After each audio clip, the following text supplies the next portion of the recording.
భగవంతుని విడిచిపెడితే నిజమైన కష్టం. అంచేత నిజమైన కష్టం ఏదో, నిజమైన సంపద ఏదో మనం గుర్తించుకుని ఆ ప్రకారంగా మనం కలియుగంలో కానీ ముందుకు పోయినట్లయితే ఈ సంవత్సర కష్టాలు ఏమి రావు, మనకి హాయిగా ఉండగలుగుతాం. మనం మనసు ప్రశాంతంగా ఉండాలంటే భగవంతుడి యొక్క నామాన్ని పట్టుకోవాలి. మీకు ఇష్టమైనటువంటి ఒక దైవ నామాన్ని పట్టుకుంటే భగవంతుడి యొక్క నామం ఒక మంత్రం. కేశవాది 24 నామాలు ఉన్నాయి. అలాగే మదగోపాల స్వామి వారి యొక్క నామ మంత్రం ఉన్నది. అలాగే అష్టాక్షరి ఓ నమో నారాయణాయ, ఓ నమ శివాయ, శివపంచాక్షరి ఉన్నది. శ్రీమాత్రే నమః అమ్మవారి మంత్రం ఉన్నది. ఓ నమో భగవతే వాయునందనాయ ఆంజనేయస్వామి మంత్రం ఉన్నది.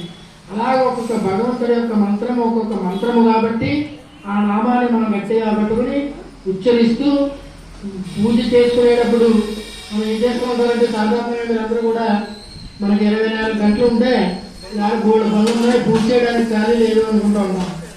ఒక్క 10 నిమిషాల పూజ భగవంతుడి ముందు కూర్చోవడానికి ఖాళీ లేదు అనుకుంటాం. మన దైనందిన కార్యక్రమమే భగవదారాధనతో ప్రారంభం కావాలి. ఎవరైతే భగవదారాధనతో దైనందిన కార్యక్రమాలు ప్రారంభించాలి, మళ్ళీ సాయంకాలం రాత్రి పడుకునేటప్పుడు దైవ నామస్మరణతో ముగించాలి. ఉదయం లేచి మంచం మీద కూర్చుని ఎవరి మొహం చూడాలి అంటే భగవంతుని మనసులో తెలుసుకుని కరాగ్రే వసతే లక్ష్మి, మన చేతులు మనం చూసుకుంటే చాలు, అక్కడ లక్ష్మీదేవికి అగ్రభాగంలో ఉంది ఊహించుకోవాలి. కరాగ్రే వసతే లక్ష్మి, కర మధ్య సరస్వతి, మధ్య భాగంలో సరస్వతిని ఊహించుకోవాలి, చివరి భాగంలో అమ్మవారిని ఊహించుకోవాలి. ఇలా రోజు లేచి ఆ భూదేవికి నమస్కరించుకుని మన దైనందిన కార్యక్రమాలకు వెళ్ళి వ్యాపారాలన్నీ కూడా వృద్ధిలోకి వస్తాయి. అంటే అన్ని పనులు ఇంటి నుంచి రాత్రి భోజనం చేసిన తర్వాత మనసం మీద పడుకునేటప్పుడు ఈ రోజు చేసినటువంటి మనం ఏదైనా తప్పులు చేసామా, ఎవరికైనా మనసు కష్టం కలిగించామా అని సింహావలోకనం చేసుకోవాలి. సింహం అడవిలో ఉంటుంది, అది అనవసరంగా ఏ మృగాన్ని సంపదట. తన ఆకలేసినప్పుడే ఒక మృగాన్ని చంపుతుంది, తింటుంది, హాయిగా జీవిస్తుంది. ఆ అక్కర్లేనటువంటి వాటి జోలికి వెళ్ళదు.